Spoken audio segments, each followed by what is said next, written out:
자, 벨벨 특강 제7강 시작하겠습니다. 감사합니다.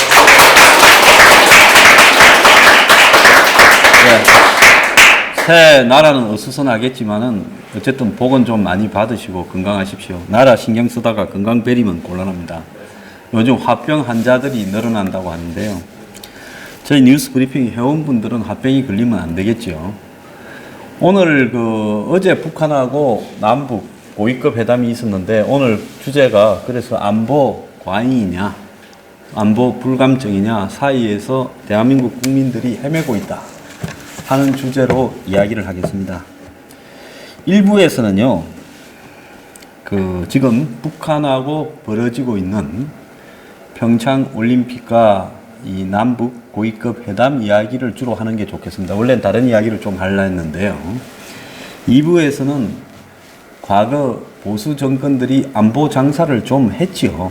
그건 분명히 한 거예요. 그걸 우리가 아니다라고 인정을 하면 앞으로 종북 좌파를 척결하지도 못하고 이길 수도 없는 겁니다.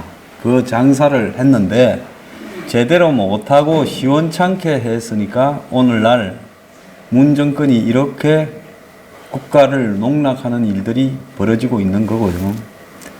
그 다음에 그럼에도 불구하고 안보 불감증은 매우 비정상적이다. 이런 내용을 이야기하도록 하겠습니다. 자, 어제 북한의 조통이 부위원장이죠. 리성근인가 하는 친구가 북한 대표단을 끌고 와서 통일부의 조명균 장관이야 한국 측 대표하고 만났습니다. 세 가지 합의가 있었는데 하나는 이 평창 올림픽에 북한이 참가한다는 거죠. 그냥 참가하는 게 아니라 돈 다 대주면서 빌죠. 오는 사람이 어리고 돈 대주는 사람이 갑이죠. 장사로 말하면 이런 장사가 없지요. 그런데 8개 분야의 대표단 공짜로 한다니까 억수로 보낸답니다. 제가 볼 때 한 700~800명 올 것 같아요.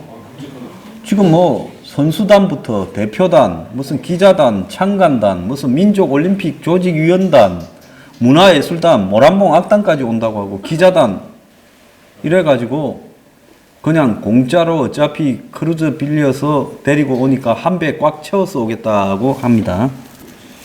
그리고 두 번째는 지금 이 남북 간의 군사적 긴장을 완화하기 위한 군사회담을 한다는 거고 세 번째는 대화와 협상을 통해서 현 이 민족 간의 분쟁을 해결하기 위해서 다양한 형태의 노력을 하고 다양한 종류의 협상을 하겠다 이렇게 되어 있습니다. 자, 그런데 저는 개인적으로 제가 조금 전에 OBS 방송에 가서 방송하고 왔는데요.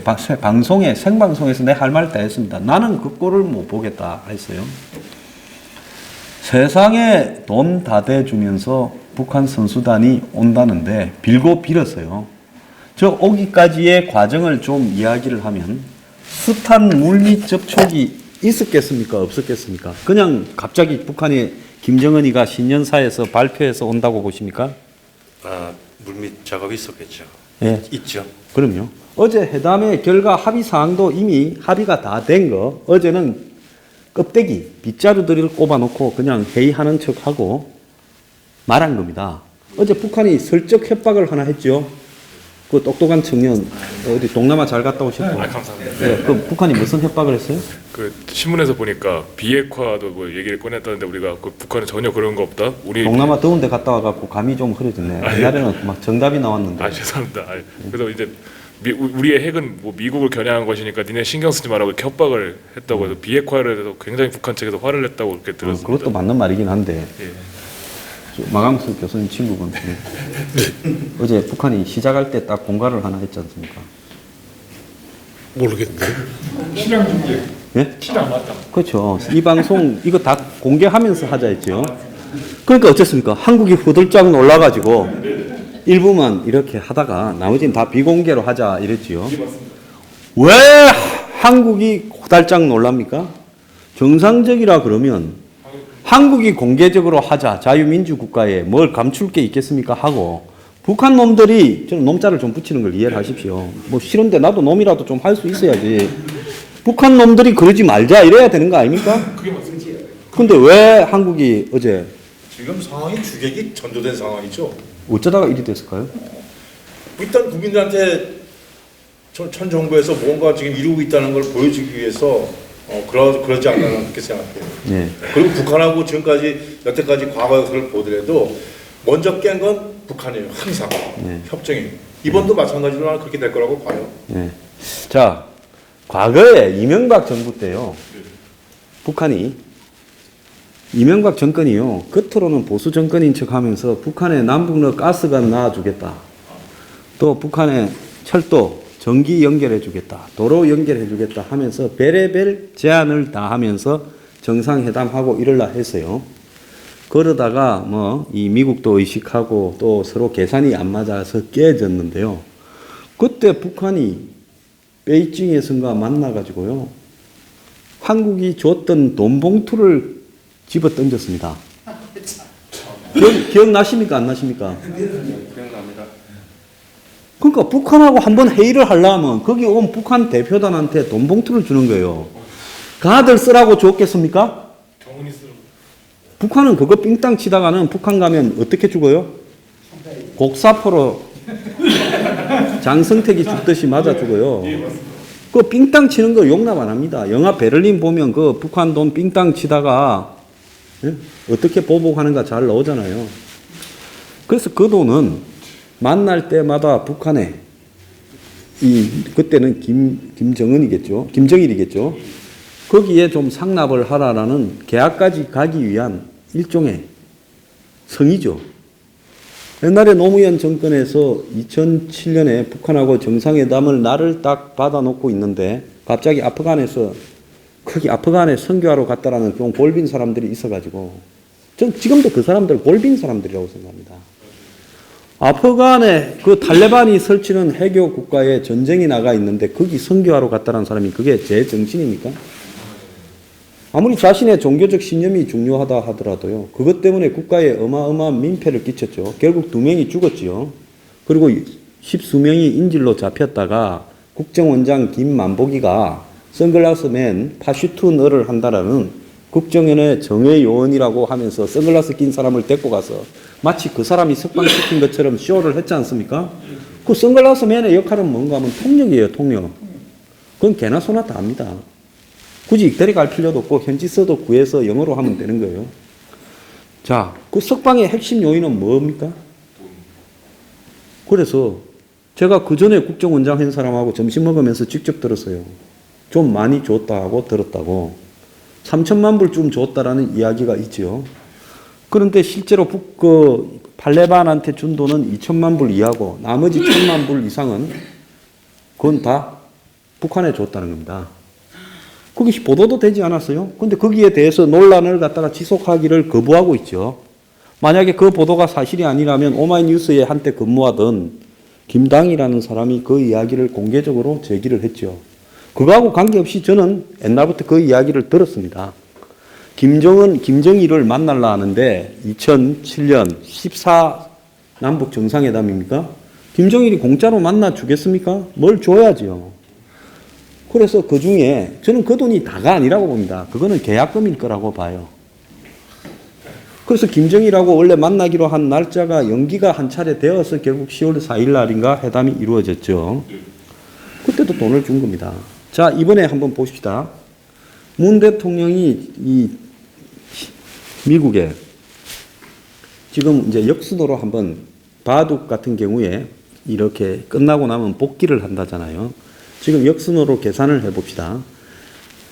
문재인 대통령이 미국에 가가지고 6월 말에 트럼프를 만났을 때 그 직전에 문정인이가 그 둘이는 이름이 비슷해가지고 한 20일 전에 먼저 가서 미국을 다니면서 해를 치고 다니지 않았습니까? 네, 맞아요. 그래서 북한하고 관련해서 남북의 무슨 군사훈련도 좀 중단을 하고 어쩌고 하면서 여러 가지 이야기를 했어요. 그래서 미국에서 문정인이라는 사람이 왜 저렇게 헛소리를 하고 다니냐 이랬는데 문 대통령이 트럼프 만나서 앞에 가면 또 억수로 잘하는 척 합니다. 말 잘 들을 것처럼요. 돌아서면 물지요. 그런데 그때 뭐라고 했냐? 북한하고 한번 이 대화를 해보는 그런 대화의 노력을 우리가 운전석에 앉아서 해보겠다 이랬지요. 그래서 운전자론을 허락받아 왔다고 떠들었습니다. 미국의 입장에서는 황당해서 그래 하려면 한번 해봐라 잘 안 될 거다 생각해서 그랬죠. 미국 사람들이 키만 컸지 좀 어수룩한 데가 좀 있어요. 한국 사람처럼 땅 밑으로 땅굴 파고 이러는 걸 잘 몰라요. 땅굴은 하여튼 조선족이 제일 잘 파는 것 같습니다. 북한도 땅굴 잘 파고 한국도 물 밑으로 뭐 작업 잘하지요. 제가 이 한국민을 좀 비하해서 하는 건데 우리는 좀 비하될 가치가 있어요. 이 얼마 전에 OECD에서 33개국 중에 조사를 했는데 한국 사람 등의 공공성이나 도덕성, 양심이 각 항목별로 거의 꼴찌로 나왔고 심지어 초등, 중등 학생도 꼴찌 수준으로 나왔다는 겁니다. 우리가요, 우리 스스로 촛불을 해서 위대하고 이러다가는 착각하면 곤란합니다.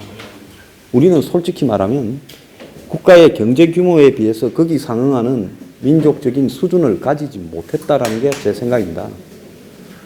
자, 그래서 그때 이제 갔다 와가지고는 미국한테 인정을 받았다 하면서 그때 뭐가 생겼습니까? 북한이 ICBM을 쐈죠. 그러니까 어떻게 했습니까? 끈질기게 베를린에 가서 그 와중에도 G20 회의에서 베를린 선언을 했는데 그게 지금 북한하고 계속 대화와 협력을 하고 평화협정도 맺고 서로 간에 쌍중단, 쌍괴 같은 중국이 하는 이야기들을 비스무리하게 해 가겠다고 이야기를 했습니다. 그러지 않아요? 자, 그러고 이제 갔다 와서 적십자 회담하고 군사회담을 제안했는데 북한이 또 쏴버렸죠. 좀 더 정교한 ICBM을 하나 더 쐈지요. 7월 29일인가. 그러니까 트럼프가 이제 통화를 안 해줬지 않습니까? 그래갖고 뭐 휴가를 갔잖아요. 통화가 안 되니까. 통화가 됐으면 휴가 안 갔을 건데. 그래서 휴가 일주일쯤 갔다 와가지고 겨우 통화가 열흘 만인가 됐잖아요. 그때 트럼프가 뭐라 했습니까? 그래, 대화는 한번 해봤냐 이랬잖아요. 자, 그래 되면서 망신을 좀 당했는데 또 거기에서 북한하고 어떻게 좀 해볼 거라고 이 남북러 가스관을 연결하고 개성공단 같은 거를 이 낮은 선봉에다가 더 늘려서 그 직후에 또 러시아를 갔죠. 블라디보스톡에서 또 그 이야기를 하려 했습니다. 그런데 그때쯤 또 북한이 뭘 했어요? 핵실험을 하나 해버렸죠. 자동으로 딱딱 이야기해. 나도 나이가 들어가 좀 가물가물하니까 아주 바람직해요. 그 핵실험을 딱 했지요. 그러니까 남북러 가스관이나 이야기를 살짝 덮었습니다. 대놓고 못하고요. 자, 그러고는 또 와가지고 북한하고 대화를 하려고 여러 차례 시도를 했는데 잘 안 되니까 지금 나타난 게 뭡니까? 문정인이 그때 이제 많이 떠들었지요. 뭐라고 떠들었습니까? 그때쯤에 이 한국이 한미 군사연합훈련을 중단하고 전략 물자 배치를 축소하면 북한이 도발을 안 할 수 있고 그러면 북한이 올림픽에 올지도 모른다고 그때 딱 이야기를 했어요. 문정인의 말은 몇 달 있으면 문 대통령이 그대로 하고 그 다음에 정권이 그대로 실천을 해요. 그러면 문정인은 우리가 여기서 한번 봅시다. 한국이 낳은 위대한 노스트라다무스 같은 예언자냐? 점쟁이냐? 아니면 저 사람이 북한하고 물 밑으로 뭔가를 미리 이렇게 구멍을 파가지고 이야기를 해서 지 말이 실천이 되냐? 뭐라고 봅니까? 너무 프라치 같이 이북 프라치. 우리가 대학교 다닐 때 어떤 사람이 뿌락치였는가 하면 지금 유시민이 있죠? 그 사람이 대학교 다닐 때 이 서울대에 경찰에 뿌락치가 들어와 있다고 해갖고 잡아서 패가지고 서울대 뿌락치 사건이 있었는데 뭐 그런 걸로 해가지고 고생을 좀 했을 겁니다. 그래서 뿌락치라 하는 거는 자신의 신분을 위장하고 잠입해 있는 간첩 비스무리한 사람을 뿌락치라 그러죠. 자, 그리고 저 사람은 신통방통하게 이 정권이 북한하고 풀어갈 방향을 미리 다 이야기하는 거예요. 그래서 쌍중단을 하자 이런 식으로 이야기를 했습니다. 그러고는 이제 10월 말에 문 대통령이 이제 이 트럼프가 10월 초에 오나요? 11월 달이죠. 10월 말에 이제 그걸 오기 전에 10월 28일인가 미국에서 매티스 장관이 와가지고 이제 이렇게 회담을 하는데 한국이 전시작전권을 이양시켜 달라고 했지요. 근데 미국에서 지금 한국이 이양시키기에는 조건을 충족하지 못했다고 반대해서 결렬이 됐죠. 자, 그런 다음에 트럼프가 11월 초에 한국에 왔을 때 6일인가 7일 이렇게 왔죠. 그때 이제 그 앞에서는 또 무기 사고 잘하겠다 하고 열심히 하고, 그때 트럼프가 DMZ 가냐 안 가냐 할 때 DMZ 못 가게 하려고 평택 가라고 했죠. 근데 트럼프가 갑자기 문 앞에서 나 내일 저 DMZ 갈라요 하니까 우짝입니까? 혼자 보내면 이제 한마디로 엿대지 않습니까? 그래서 나도 따라갈게요 이랬잖아요. 그래 놓고는 뭐라 했어요? 자기가 먼저 가자 했다고 또 뻥 쳤지요. 제가 뉴스 브리핑에서 뻥이라고 했지요. 뒤에 그 미국에서 확인된 게 뻥입니까 아닙니까? 그래서 그날 나오는 기사가 나왔다가 다 삭제되는데 보면 처음 나온 기사는 그렇게 돼 있는 거예요. 그래서 다 이게 뻥들이 지금 많습니다. 그래서 트럼프가 가고 나니까 곧바로 싱가포르의 CNN인가 하는 TV하고 인터뷰를 했어요. 거기에서 문 대통령이 쌍중단을 받아들이는 듯한 뉘앙스로 인터뷰를 했어요. 그게 트럼프 오기 전에 했을 건데 아마 트럼프 가고 난 뒤에 문 대통령이 싱가포르, 예? 거기에 이제 베트남에 그 뭡니까 아시안하고 뭡니까 저기 이 아페크 회의 거기 갔을 때 이제 그게 현지에서 방송이 됐지요. 그래서 북한한테 보일 수 있는 성의를 다 보인 겁니다. 종류별로. 그러면서 10월 말에 북한에서 지금 중국에서 선양에서 한국 측 대리인과 북한 사람이 만나서 올림픽에 오고 뭐 이런 걸 논의했는데 북한에 80조 내놔라 했다 해서 결렬됐다 했지요. 북한 놈들이 원래 기죽이려고 세게 한번 부르는 겁니다. 왜 80조라 했을까요? 한국이 북한에 800만 불을 이 무슨 뭐 인도적 원조를 해준다고 예산을 책정해 놔서 10월 달에 뭡니까 그게 있었지 않습니까? 9월 말에죠. 유엔에서 한미일 대통령이 만났는데 그 세 사람이 회담을 할 때 일본의 아베가 트럼프 앞에서 그 돈 주지 마라 왜 주냐고 했다고 해가지고 또 한국이 그런 말 한 적 없다고 해가 시비가 걸렸지 않습니까? 뭐 언론에 나오면 전부 한국은 아니라고 하고 그거 확인해 달라고 하고 떼쓰고 하는데요. 자기들이 잘못한 것은 한 번도 확인해 주지 않죠. 자, 그래서 그 북한이 800만 불이 아니라 우리한테 주려면 한 80조쯤 내놔라고 질른 겁니다. 800만 불에 몇 배가 80조입니까? 만 배죠. 네. 빨리 이야기해야지. 그래서 그 다음에 11월 8일 날 이제 터키에서 적십자 회의가 열렸어요. 터키에서 세계 적십자 대회인가. 거기에서 지금 적십자 한국 회장은 박경서라고 해가지고 뭐 오랫동안 자신들과 코드가 맞는 일들을 해온 그런 사람을 적십자 회장으로 앉혀놨습니다. 그 전에 뭐 김성준과 여성 있었지요. 그 대성하고 관계 있는 사람. 그 사람 쫓겨났지요. 그래서 그 사람이 이제 정부의 오다를 받고 거기 가서 북한의 적십자사 그 대표단하고 면담을 했다 하지 않습니까? 그 면담에서 이제 한국이 군사훈련이나 이런 부분에 성의를 보이면 참석할 수 있다라는 뉘앙스를 북한이 살짝 땡겼겠죠. 그러니까 그때부터 이제 신이 난 겁니다. 올 수도 있다. 엄청나게 물밑에서 많이 이렇게 구멍을 팠겠지요. 자, 그래서 지금 나오는 이야기를 보면 12월 달에 북한이 블라디보스톡에서 만나자 하니까 뭐 때하고 타이밍이 안 맞아서 안 만난다 했는데 이건 순전히 제 생각입니다.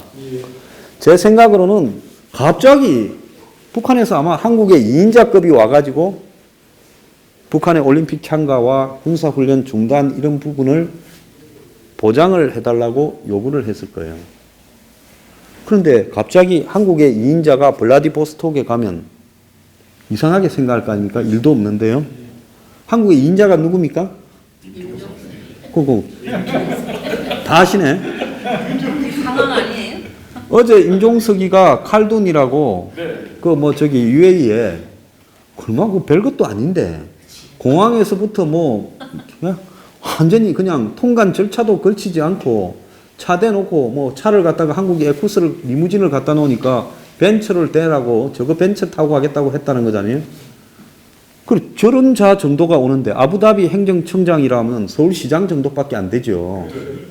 서울시장 정도 되는 사람이 한국에 오는데 한국 정부에서 말입니다. 다 마중 나가고 차가 이렇게 하고 대통령이 만나고 2인자가 만나고 이렇게 지금 쇼를 했는데 어쨌거나 그 친구를 갖다가 임종석이 어제 점심 때 가구 박물관에서 만났다는 거예요. 그 가구 박물관이 밥 먹는 데입니까? 그 평창동에 있는 거 아닙니까? 그거? 지나가면 앞에 맨날 문 닫혀 있어서 나는 그 근처로 몇 번은 지나가 봤는데 그 일반인이 들어가는 데인 줄도 몰랐습니다. 어떻게 가구 박물관에서 밥을 먹어요? 그냥 박물관을 통째로 전세 내가지고 임종석이 칼둔을 3시간 동안 접대했다는데, 그런데 청와대에서 대통령을 접견을 하고 그 전에 3시간을 임종석이 이야기를 다 하고 대통령은 대학 끝난 다음에 그냥 접견하러 왔어요. 접견하고 회담하고 차이가 뭔지 똑똑한 학생이 이야기. 저도 그 접견은 그냥 이렇게 만나서 얘기하는 거고 회담은 좀 정식 의제를 갖고 하는 거 아닙니까? 잘 모르겠어요. 접견은 와서 그냥 왔습니다 하고 인사하고 덕담 나누고 헤어지는 거고 티타임 하는 거고, 회담이라는 건 중요한 문제를 하는 거겠죠. 그런데 비서실장의 직위가 뭡니까? 역할이. 청와대 비서실장이요. 대통령을 보좌하는. 대통령 왕 시다발이죠. 그 비서실장이라도 그건 비서입니다. 옛날에 조선시대 때 이런 비슷한 일을 하는 게 뭡니까? 성지잖아요. 성지 중에 제일 대가리가 도성지예요. 그래서 도성지는 이 국사에 대해서 논의를 하면 안 되는 거예요. 청와대 살림 살고 한마디로 대통령을 보좌하는 기능을 하는 겁니다. 근데 이 정권은요, 지금 이번에 칼둔하고 벌어진 문제는 원전 문제, 군사 문제, 또 양국의 뭐 예를 들어서 현안에 관한 문제라면 산자부 장관이 하든가 국방부 장관이 하든가 외교부 장관이 만나서 회의를 해야 될 문제 아닙니까? 그 국정원장이 하든가 그렇게 해야 될 문제를 임종석이가 그냥 다 끝내버려요. 여태까지 외국에서 사절이 왔는데 비서실장이 가서 사절하고 회담을 하고 대통령 앞에는 끝난 다음에 잘 됐습니다 하고 데리고 가는 이런 거 본 적 있으면 손 들어보세요. 그럼 이건 뭔 이야기하는 거겠습니까? 산자부 장관, 국방부 장관, 국정원장, 외교부 장관을 합친 것보다 임종석이가 어떻다? 더 높다는 거 아니겠어요? 자, 그 북한에서 지금 블라디보스톡에 누구 오라 했는데 왜 그게 깨졌는가 하면 한국은 아마 지옥에 오라 해도 갔을 거예요. 문 정권은 북한에서 보자고 이야기 좀 하자. 그런데 깨진 거는 북한이 제안했는데 깨진 거는 우리 측에서 북한에서 오라고 한 사람을 블라디보스톡 가서 만나면 오해를 받아서, 오해가 아니라 실체가 드러나서 도저히 만날 수가 없었기 때문에 블라디보스톡은 곤란하다 이랬겠지요. 그러면 12월 초인데 그게 그럼 어디서 보자고 했겠습니까? 그 다음에 그러면 어디가 안전하겠느냐? 그럼 우리가 컨트롤할 수 있는 지역이어야 된다. 러시아의 블라디보스톡은 그 북한 간첩들이 뭐 독침으로 옛날에 한국의 국정원 공사를 죽인 적도 있는데요. 저건 아발이죠. 북한 사람들이 숱하게 있습니다. 그래서 저는 요즘 이 북한의 영역이 가까운 뭐 블라디보스톡이나 뭐 마카오나 홍콩이나 이런 데는 아예 안 가려고 작정을 하고 있는 사람이에요. 그래서 뭐 저희야 뭐 독살도 안 하겠지만은 공연히 또 그렇게 말을 해보는 겁니다. 그런데 중국은 하도 욕을 많이 해가 이제 중국을 가면 혹시 중국 놈들이 제 가방에다가 마약이라도 하나 넣어가지고 너는 평생 중국에서 깜빵 살아가거나 이러거나 사형시킬까봐 겁이 나서 못 가겠어요. 자, 그런데 그래서 북한이 전 세계에서 자신들이 컨트롤 하는데 가장 컨트롤 한다는 게 드러나지 않는 지역이 어디냐? 레바논이죠. 자, 한국 군대가 있어가지고 레바논 같은 경우에는 동명부대라고 한 2, 300명 있을 거예요. 그 레바논이 과거에 내전이 벌어졌잖아요. 그 레바논은 시아파, 수니파가 27%고 기독교가 이 마론파라고 한 40%고 그 다음에 뭐 드루즈파라고 희한한 어떤 종교가 또 한 10몇 프로 이렇게 다 종교 국가입니다. 그래서 자기들끼리 하도 싸웠어요. 어제 저녁에 TV에 보니까 찰리 신 나오는 네이버 실이라고 해가지고 미국이 뭐 이 베이루트에 가가지고 레바논에 미군 특수 네이비 실 부대가 무슨 구조해오고 하는 그런 영화도 잠깐 하던데 그게 다 레바논 베이루트예요. 그래서 이 미군이 특수부대가 가서 납치된 미국의 인질들을 구해내거나 미국의 뭐 중요한 도난당한 핵무기를 갖다가 해수하거나 이런 특수부대 영화의 대부분은 80년대, 90년대 나온 영화는 전부 레바논 베이루트가 이 본거지입니다. 80년대 전두환 대통령 때 그 레바논에 한국의 서기관 한 명이 납치가 됐죠. 도재성 씨라고요. 그래서 거기 한국이 미국 CIA 출신한테 부탁을 해서 풀어주면 몸값은 다 주겠다 하다가 반을 떼먹었어요. 안 주고. 그래서 제 아는 사람인데 그 사람이 한국 신문에 월간지에 인터뷰회가 몸값 떼먹는 나라 처음 봤다고 한번 인터뷰를 하기도 했습니다. 그러니까 그때 이제 그 사람이 그 도재성 서기관이 풀려난다고 대기를 하고 있으니까 온 이 베이루트 시내의 게릴라들이 테러단들이 그거 잡으려고 왜? 확보하고 있으면 돈이 엄청나게 들어오니까 그런 도시예요. 그래서 80년대, 90년대에 미군이 2번이나 습격을 받아가 몇백 명이 죽고 철수를 했죠. 원래 미군이 진주를 했었어요. 베이루트가. 원래 레바논이라는 데가 어떤 데냐. 프랑스 식민지의 영역이었죠. 그래서 레바논이 원래 역사적으로는 페니키아의 본거지입니다. 그래서 레바논 국기에 보면 그 페니키아의 배를 만들 때 페니키아가 세계 최초로 무역을 했던 그래서 굉장히 융성했던 그런 이 그리스 로마 시대 때 민족이죠. 그래서 그 레바논에 삼나무가 나와요. 삼나무가. 그 레바논 삼나무가 배를 만드는데 좋아가지고 일본 사람들이 그 뭡니까 배 회장님 모욕할 때 온천에 쓰는 그 나무 히노키가 그 삼나무 아닙니까? 근데 그 뭡니까 임진왜란 때 한국의 거북선하고 일본 배하고 싸웠는데 거북선이 왜 이긴 줄 알아요? 잘 모르시구나. 그건 이순신 장군이 이 전략을 잘 짰어도 그런 것일 수도 있지만은요. 한국 배는 소나무로 만들어요. 단단하기로 말하면 소나무가 제일 단단해요. 송진도 있고요. 일본 배는 그 삼나무로 만들어요. 히노키로. 그러니까 두 개가 부딪히면 일본 배가 깨지는 겁니다. 그래서 거북선의 특징이 뭐예요? 박치기. 저 말이 자꾸 새네요. 그래서 레바논이 그런 장사에 뛰어난 민족이라서 지금도 세계에 프랑스나 이 전 세계에 레바논의 출신의 사람들이 많이 있습니다. 근데 레바논 사람들은요, 십자군이 거기 원정을 여러 차례 가서 그 근처에 있고 해서요. 또 프랑스 식민지를, 시리아가 프랑스 식민지였지 않습니까? 그걸 겪으면서 백인들하고 별로 인종적으로 구분이 안 돼요. 이스라엘 사람이나 사우디 사람은 딱 보면 이 사람 중동 사람이라고 표시가 나는데 레바논 사람은 백인같이 생겼어요. 그래서 레바논 여자들이 굉장히 이쁘죠.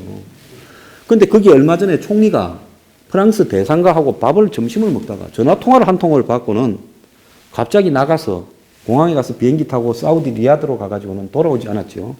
그리고 팩스로 나 사표 낸다고 했습니다. 그 정도로 지금 레바논의 정치가 불안정해요. 그 왜 그런가 하면 레바논의 시아파들이 헤즈볼라라는 준군사 단체를 만들어서 그건 테러범도 아닙니다. 군복 입고 다녀요. 탱커도 있고 미사일도 있고 다 있어요.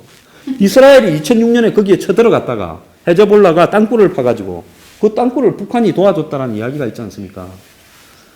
근데 헤즈볼라는 시아파예요. 그래서 이란이 이 1978년에 이란에 호메이니 해교 혁명을 한 다음에 그 혁명을 시아파 혁명을 전 중동으로 수출을 시키려 할 때 시리아의 아사드는 이 시아파입니다.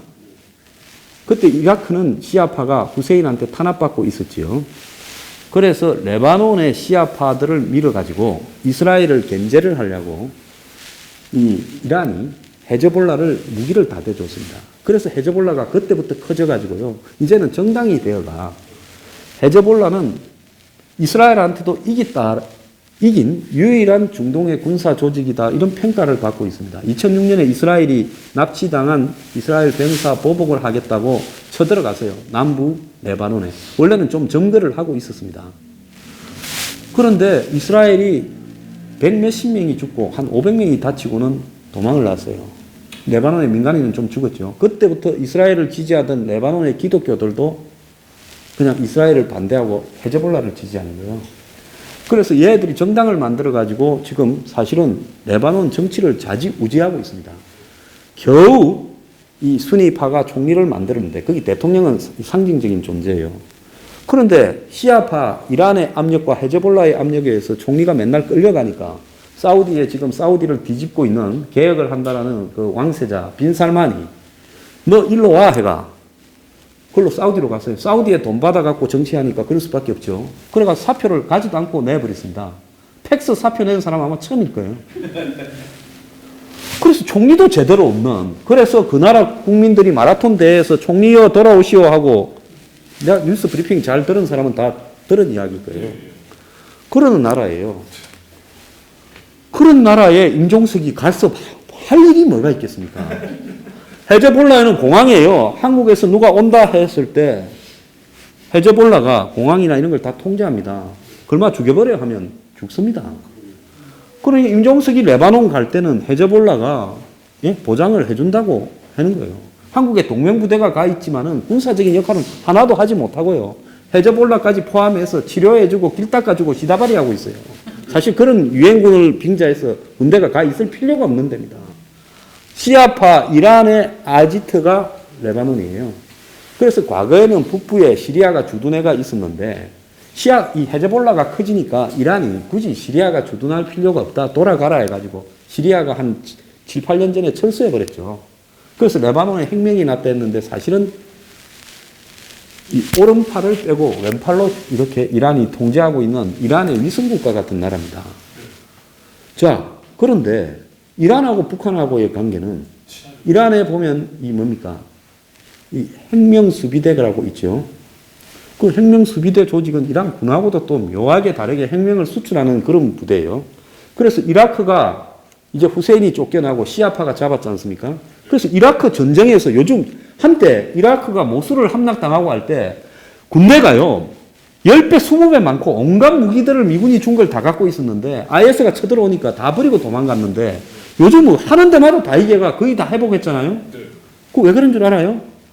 이란의 군대가 민병대가 혁명수비대가 한마디로 이라크 군인인 것처럼 해서 가서 전쟁을 하는 겁니다. 그래가 쿠르드도 얼마 전에 깨져버렸잖아요. 그런 식으로 지금 연결되어 있는데 그 이란과 북한과의 관계는 미사일 수출, 핵 기술의 수출 이런 문제로 긴밀하게 연결되어 있죠. 전 세계에 북한하고 제일 가까운 나라가 이란일 겁니다. 그러니까 이란의 똘마니, 레바논은 헤즈볼라는 그건 또 북한하고 굉장히 가깝죠. 그래서 북한이 레바논에서 보좌했을 거예요.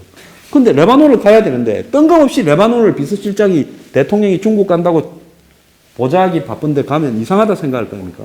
그러니까 그때 현안이 되어 있던 UAE를 섞어갖고 UAE 들렀다가 레바논 간 거예요. 아부다비에서 베이루트까지는 제가 그 거리를 한번 가봤어요. 3시간 걸립니다. 비행 거리가 만만치 않은 거리예요. 그래서 1박 2일로 UAE 가가지고 왕 세제만 만나고 오면 될 일을 베이루트까지 가는 바람에 2박 4일이 돼서 중국의 문 대통령이 잡을 일정이나 내용을 보좌해야 될 임종석이 9일부터 12일까지, 문 대통령은 13일부터 16일까지 중국 갔잖아요. 그럼 비서실장이 뭐예요? 대통령이 중국 가서 혼자 밥을 먹지 않도록, 그리고 트랩에서 내릴 때 의전에서 홀대받지 않도록, 그게 챙기는 게 비서실장의 역할 아닙니까? 맞습니다. 그렇습니다.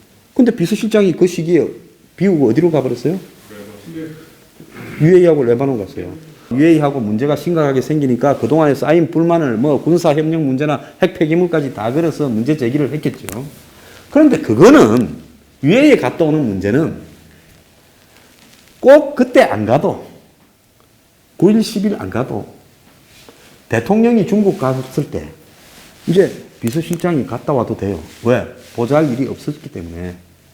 조국이 보고 네가 당근병 이거 완장 차고 있으라 하고 임종석이 갔다 와도 되는 겁니다. 원래 대통령이 비우면요 비서실장은 뭡니까? 왔다지요. 그때 이제 휴가 가고 놀러 다니고 이러는 겁니다.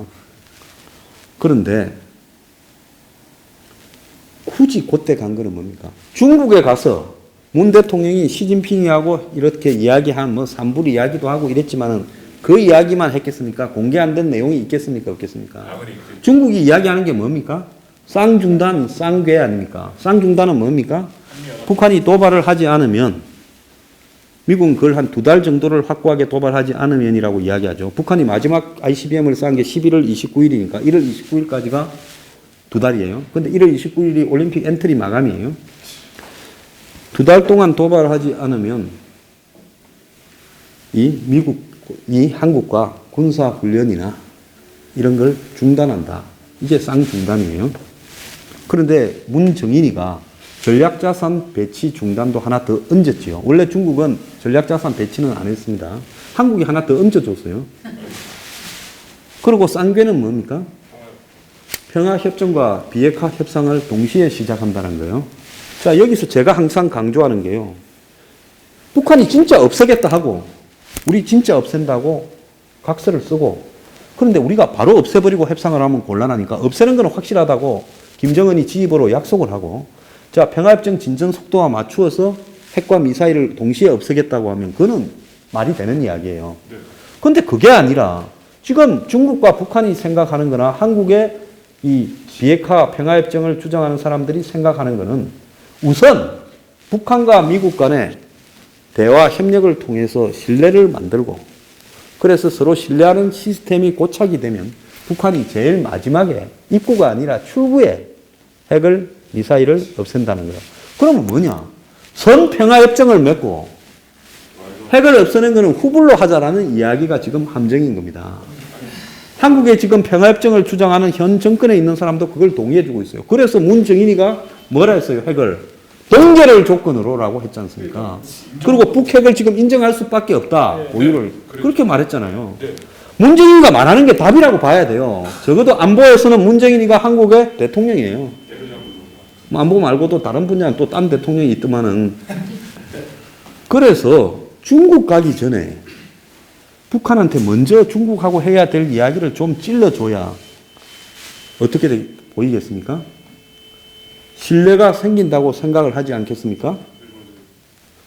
그래서 급히 레바논으로 가서 북한의 고위급을 만나서 직접 양쪽의 고위급끼리 이야기를 해주고, 그래서 그 뒤부터 어떻게 됐어요? 문 대통령이 중국 갔다 와서 12월 19일 날 미국의 MBC 텔레비, 미국의 MBC 텔레비는 사실상 국영 비슷한 거 아닙니까? 거기 미국의 국영 방송에다 대고 뭐라고 했어요? 군사훈련 중단을 미국에 요청했다는 거예요. 그전에도 한국이 미국에 그 이야기를 했다라는 내용은 보도가 많이 됐는데요. 공식적으로 이야기를 해버린 거죠. 이 강릉이 KTX 개통식이라서 강릉 가는 기차 안에서, 강릉 가는 기차가 뭐 때문에 열렸습니까? 평창올림픽 때문에. 그 안에서 이야기를 한 거예요. 자, 미국의 입장에서는 그렇게 치고 노는데, 아니다. 이러면 미국이 어찌 됩니까? 올림픽에 북한의 도발을 자초했다라는 거나, 미국은 무조건 전쟁을 하려고 하면서 한국의 올림픽 기간에 평화가 이렇게 고착되는 것을 막은 놈들이다. 이렇게밖에 더 만들겠어요? 그런 식으로 지금 이 문 대통령이 이제 질러준 겁니다. 그러면 이제 뭐예요? 서로 간에 물밑에서 이야기한 걸 한국 대통령이 확인을 시켜줬죠. 자, 북한 입장에서는 왜 저렇게 군사훈련 연기나 전략 자산을 이 배치를 중단하라고 하겠습니까? 9월 달에 문정인이가 이야기했던 거를 김정은이가 넉 달도 되지 않아서 똑같은 이야기를 했어요. 이번에 신년사에서요. 북한이 왜 그걸 그렇게 중요하게 생각한다고 보십니까? 글쎄, 걔네들 목적은 뭐 평화협정 미국은 끌어들이는 거니까 거기에 수점 맞춰서 난 이끌어간다고 봐요. 네. 그러면 북한이 과연 한국하고 회담을 해서 신뢰가 형성이 되면 미국하고의 또 협상하는 데 도움이 될 거라고 생각할 거라고 보십니까? 아닐 거라고 봅니까? 전혀 그렇다고 생각하지 않습니다. 역시 똑똑하네요. 아니. 북한은요, 한국은 시간 벌기용. 네, 맞습니다. 3월부터 6월 사이에 CIA는 3월이라 그러고 미국 행정부는 좀 보수적으로 판단해서 6월에 북한이 핵폭탄을 ICBM에 탑재해서 미국까지 쏠 수 있다 이렇게 보고 있습니다. 그럼 지금 마지막 단계인데 미국이 굉장히 세게 압박을 하고 있어요. 그래서 지금 해상 차단까지 하겠다고 지금 나서고 있잖아요. 중국 보고 완전히 기름도 끊으라고 지금 이야기하고 있고요. 북한으로서는 지금 코너로 몰려가고 있어요. 그럼 북한은 이 마지막에 미국의 압력이 거세어지는 부분을 한국을 동원해서 구멍을 뚫는 거죠. 그 구멍이 이미 나왔잖아요. 북한 선수단에 돈을 한국이 대주고 북한이 아마 이번에 틀림없이 제재 대상인 인물을 대표단으로 보낼 겁니다. 한국에. 그러면서 이 제재를 이미 올림픽을 핑계로 무력화시키죠. 자, 그러면서 패럴림픽까지 이야기해요. 도대체 패럴림픽이 북한 도발하고 뭔 상관이 있다고요. 그래서 3월 18일까지 시간 끌 수 있죠. 그러면 북한은 적어도 3월 말까지는 석 달 이상을 시간을 벌게 되는 겁니다. 1월 1일부터요. 그 시간 동안에 핵을 거의 다 완성을 시키고 또 전 세계가 한미일이 중심이 되어서 북한을 포위하려는 것을 한국이 배신 때리게 만들므로써 올림픽을 핑계로 이 북한에 대한 압박에 균열을 생기게 만들고 그 다음에 또 뭐가 있겠어요? 이제 북한이 한국하고 이렇게 하면서 자신들에게 내놓을 보따리를 한국이 말을 하게 만들겠죠. 회담을 할수록요. 그게 뭐겠습니까? 북한이 이산가족 상봉 이야기 안 하는 게 그거 상봉시켜주는 게 돈 듭니까? 뭐 듭니까? 그건 뭐냐? 보따리 풀으라는 거죠. 이거 현금, 캐시 입금이 안 됐다는 거죠.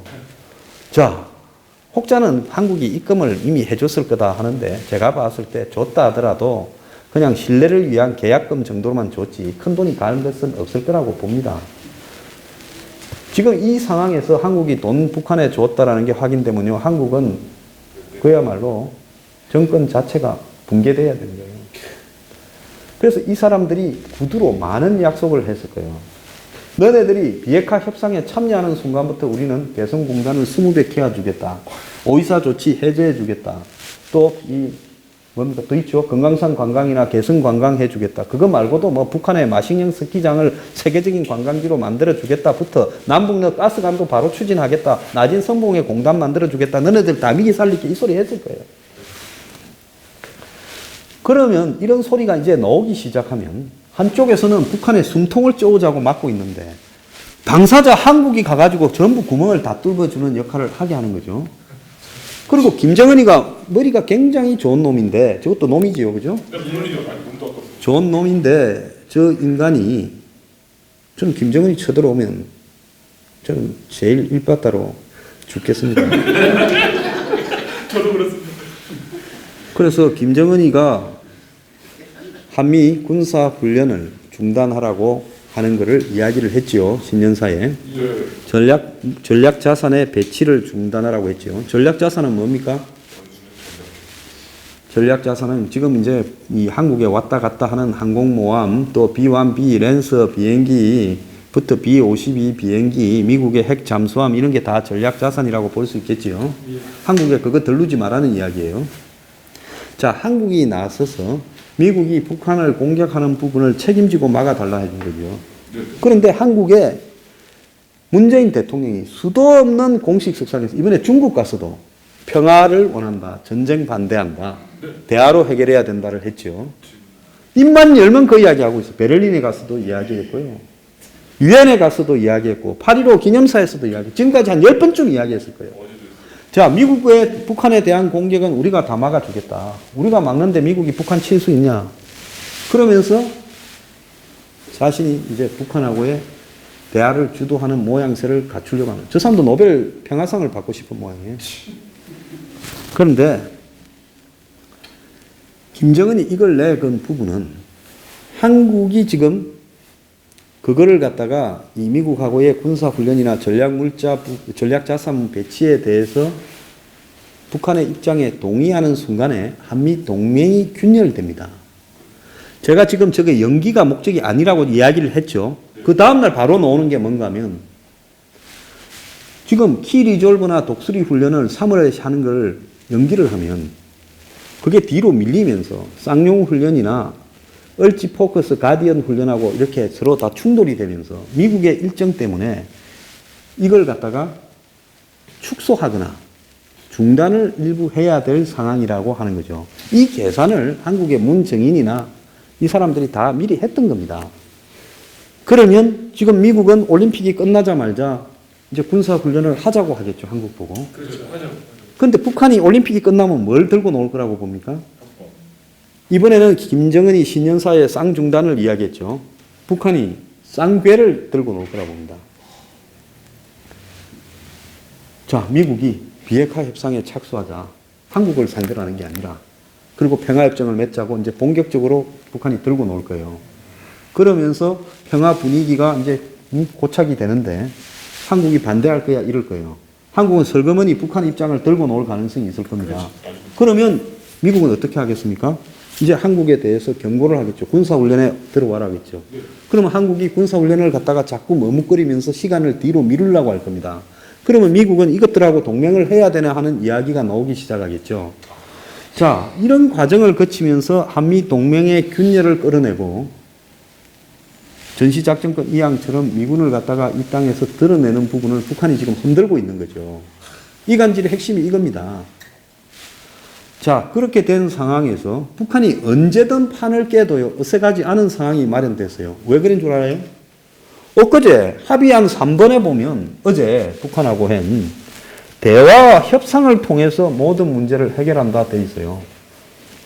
자, 북한이 만약에 자신들이 미국에 협박하고 이러면서 핵 완성을 보이면서 이렇게 되었을 때 한국이 대화와 협상에 통해서 끝까지 한다 했지 않냐. 미국 편에 서지 말라고 한국에 요구하겠죠. 미국이나 우방이 상당히 강하게 한국을 압박하면 또 한국은 어쩔 수 없이 또 북한에 뭐라고 한마디는 해야 될 겁니다. 속은 그렇지 않아도요. 그래 되면 북한은 너네들이 지금 협상과 대화를 통해서 해결하자고 해놓고 약속을 어겼다면서 이제 너네들하고는 대화 안 해 하면서 그 다음에 어떻게 하겠어요? 제일 싼 게요. 재래식 도발입니다. 북한이 제일 싸게 협상에서 유리한 위치에 설 수 있는 게 연평도 포격 같은 재래식 도발을 한국을 상대로 하는 거예요. 북한이 핵을 탑재한 미사일을 미국 방향은 아니더라도 실제 각도로 발사해서 북태평양상에 떨어뜨리는 순간에요. 미국이 그걸 요격하면서 동시에 발사 지점을 공격을 할 수 있습니다.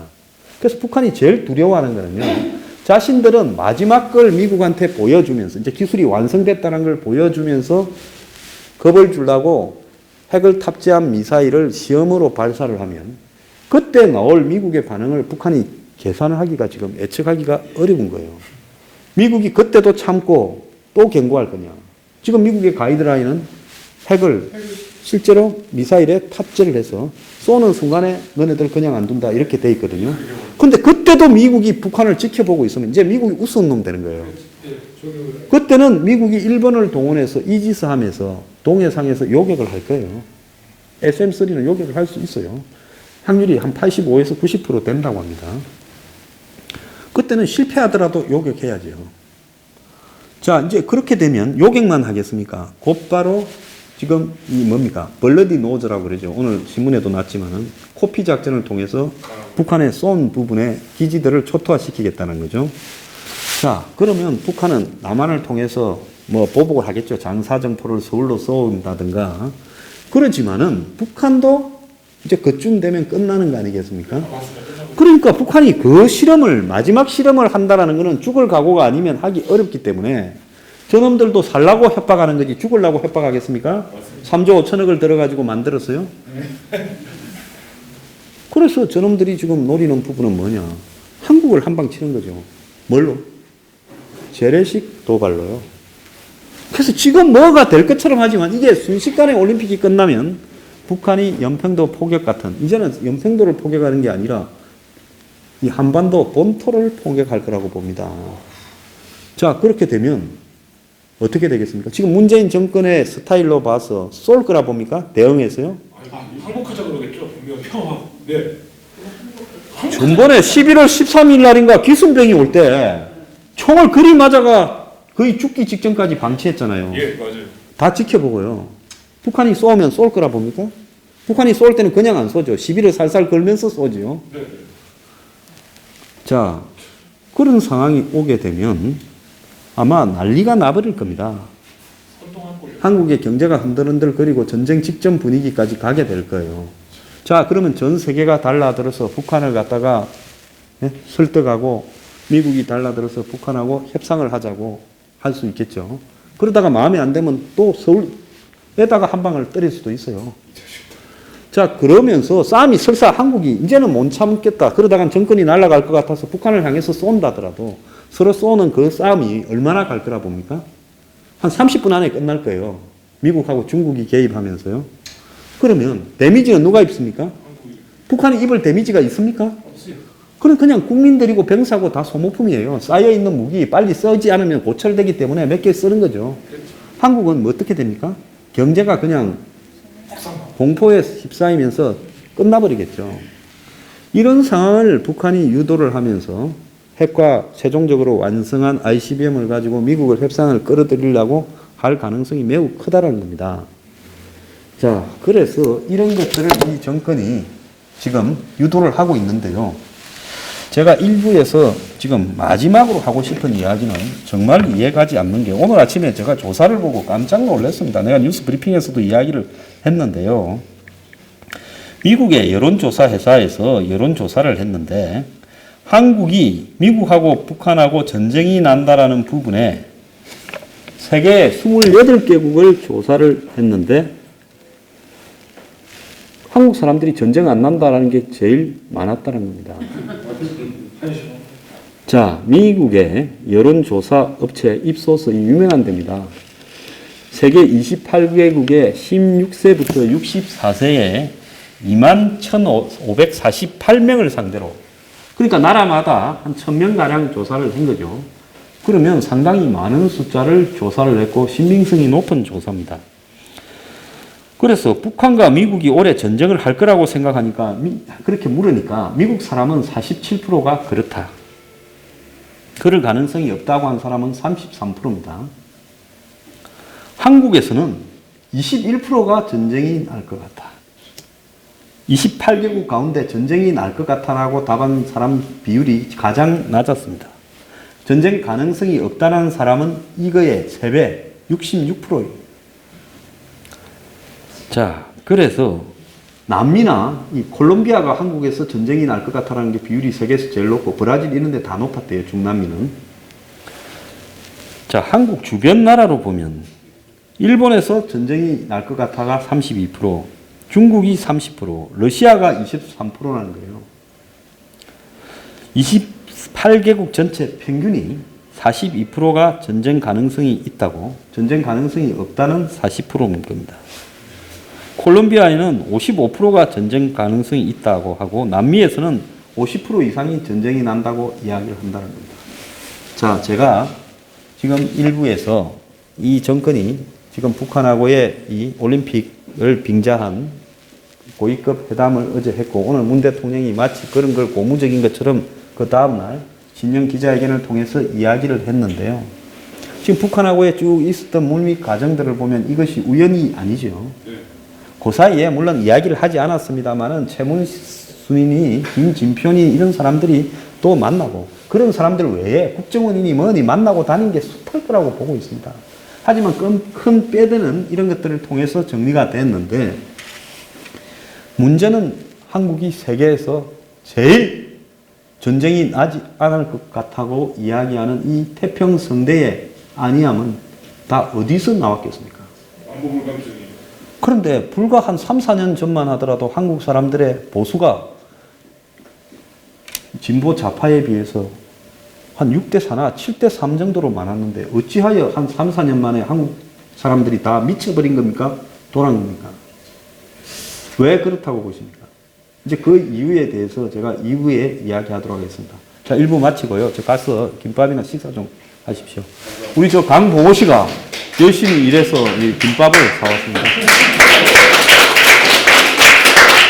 감사합니다.